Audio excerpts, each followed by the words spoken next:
Inflasi Malaysia meningkat 1.4% pada November 2025 dengan indeks harga pengguna merekodkan 135.1 mata berbanding 133.3 pada bulan sama tahun lalu.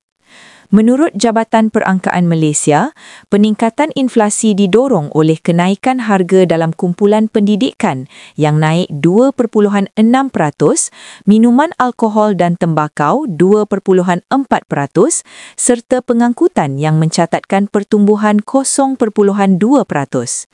Beberapa kumpulan perbelanjaan pula merekodkan peningkatan lebih perlahan. Penjagaan diri dan perlindungan sosial naik 5.6% berbanding 6.0% pada Oktober, manakala kumpulan perumahan, air, elektrik, gas dan bahan api lain mencatatkan inflasi 0.7% berbanding 1.1% sebelum ini.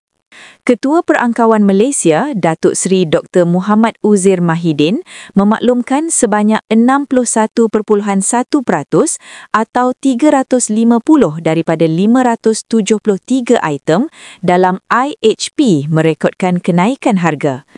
Inflasi makanan di rumah meningkat marginal 0.1% disumbangkan oleh kenaikan harga ikan, minyak dan lemak, buah-buahan serta daging. Namun, harga sayur-sayuran terus menurun ketara sebanyak 6.1%. Bagi pengangkutan, inflasi meningkat kepada 0.2% disokong oleh kos perkhidmatan awam dan pembelian kenderaan.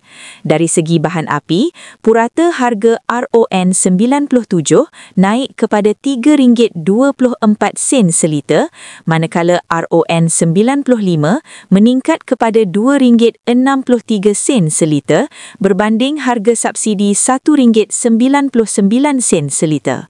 Inflasi yang sederhana ini menunjukkan tekanan harga masih terkawal, namun kos tertentu terus meningkat.